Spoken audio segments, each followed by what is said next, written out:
si ay habluhu xirfad u yeeshaan oo horumariyaan naftooda tan qoyskooda iyo bulshada idil waa hamiyada weyn ee loo aas-aasay macadkan oo lagu magacaabo hiba cooking horumarinta hablaha iyana sameystaan xirfadaha hal abuur leh ayaa halkan habluhu ay ku bartaan.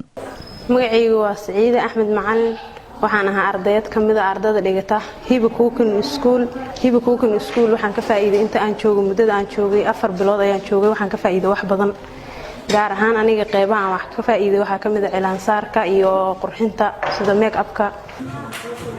gabdho wax bartay oo ogaaday inta leeg tahay baahida haweenka ee gobolkan ee ah inay yeeshaan xirfadaha hal abuur ay ku sameystaan ayaa hirgeliyay muddo sanad ah oo dhisan yahayna waxa ka qalin jabiyay 2 dufcadood tii saddexaad ayana hadda bilow ah waatan gudoomiyaha iskuulka horumarinta ee hiba cooking ayaan afshicise waxa lagu baraa cunto karista farshaxanka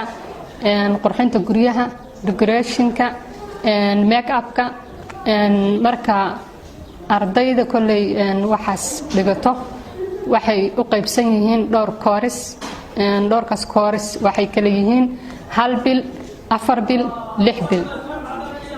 hiba cooking school marka aad maqasho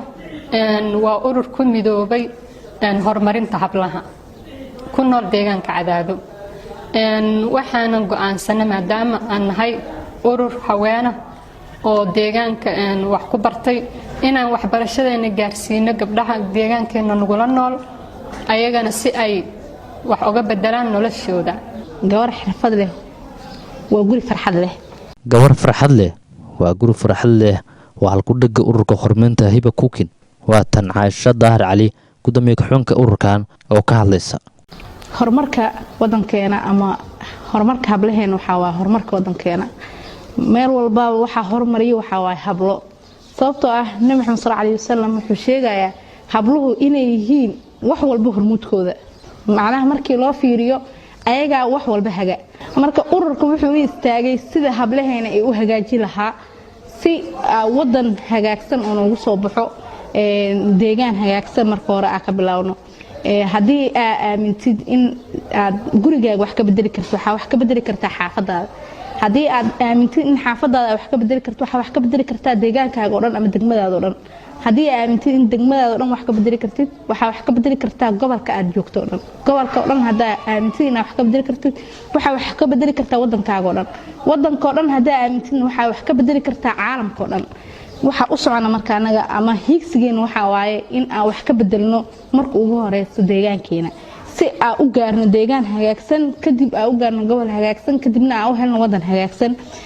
marka waxa leeyahay gabar xirfad leh waa guri farxad leh. kan waa buskud wuxuu ka kooban yahay ukun iyo sonkor iyo wuxuu ka kooban yahay iyo caano kan sidoo kale asagana bur waaye oo la sharaxay kalar iyo sonkor kana waa xalwad wuxuu ka kooban yahay sonkor iyo rango iyo qumba waay. ururkan oo ay ku midaysan yihiin gabdho aqoon-yahano ah ayaa waqti geliyay hablo xirfad leh oo hal abuur fiican waxaana qorshidu yahay inay ku sii ballaartaan gobolka idil. horta deegaankeena hadda ka hor kama aysan jirin xirfad haweenka ama iskuul ay ku bartaan xirfadda gacanta haweenka. iskuulkan marka aan aasaasay dad badan waxay nagula taliyeen inuusan socon karin ama aysan ahayn wax jira waxaas oo madadaali u haysteen laakiin haddartan sida aan filayno wax badan ayaa iska bedelay horumar ayaa laga gaaray halka haddartan ay ardaydii dhowrka dufcadood oo ka baxday ay ku dhiiradeen inay ayaguna wax qabsadaan barkoodna haddartanba ay hibo wax ka yihiin xirfadii ay barteen uga shaqaystaan marka deegaanka muhiimadiisa waxay ahayd in wax lala imaado waxna la tuso dadka deegaanka dad waxay ahaayeen baahi u qabay dhanka waxbarashada siiba hablaha waxaan leeyahay haweenka ku nool deegaan weynaha Cadaado dhammaan galmudug oo dhan waxaan leeyahay waxa aad ku ciilbaxaysiin waa gacantaada waxay baratana waa hanti aan ka dhamaanaynin waxaan leeyahay marka ku soo biir hiba cooking school wixii aad ka baratay ma cilmiga Ilaahay ku siiyay inta baratay inta kale inta cusubna soo dhaweynayna inta baratana waxaan leenahay cilmiga Ilaahay idin siiyay cilmi lagu naafaco oo deegaanka wax looga bedelo inay noqoto. Xasan Axmed Hirshabelle TV Galmudug.